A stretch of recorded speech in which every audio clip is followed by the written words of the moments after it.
So my name's Robin Carhart-Harris. I head up a research group at Imperial College London with a Centre for Psychedelic Research. We focus on how psychedelic drugs work in the brain and how they may be therapeutically useful. So there's this open question in psychedelic science, which I still don't know the answer to. And it's, are psychedelics intrinsically healing in and of themselves? Are they just good for you? And I somewhat sit on the fence, because sometimes you can see experiences evolve so naturally with apparently minimal guidance or direction that are just, that seem to be almost intelligent in the way that they seek out, say, a trauma, a complex, and then show you what's needed, apparently show you what's needed in order to move towards wellness. So there is that, and I have to say, certainly you see that kind of thing, and when you see it, it seems very, very compelling.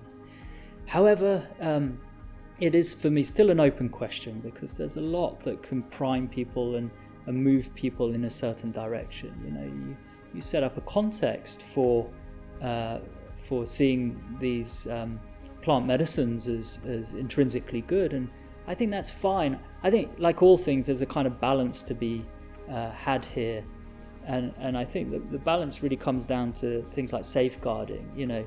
If you invest too much and project too much into these things that are intrinsically good, maybe you could have a rude awakening when you have a hell realm experience, and you think this is that stuff that they're talking about on TV, and meant to be the next big thing for depression. What?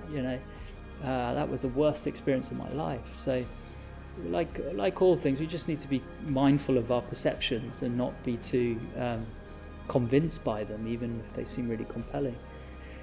But in the hands of people with healing intentions and supportive, compassionate intentions, you're in a good place for entering that vulnerable space, And if it's hell realm stuff, then so be it, because there are people to hold your hand, and to,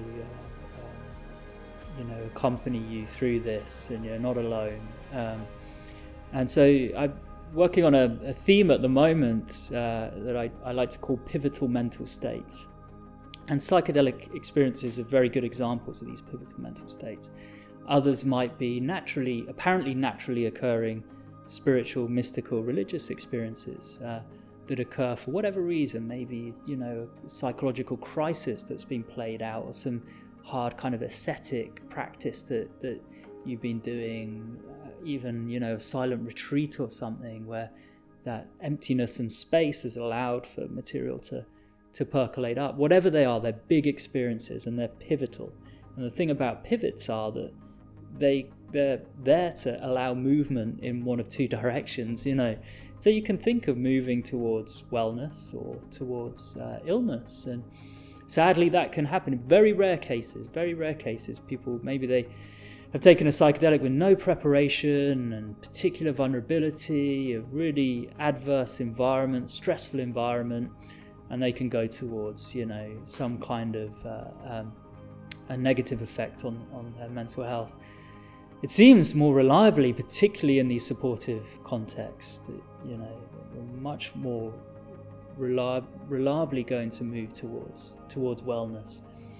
And so that's where all these factors come in and are so important, these setting factors, to try and bias you in that positive direction. And still, even if it's tough and these thoughts enter your mind like, oh God, am I having a bad trip? Am I going to be injured somehow psychologically?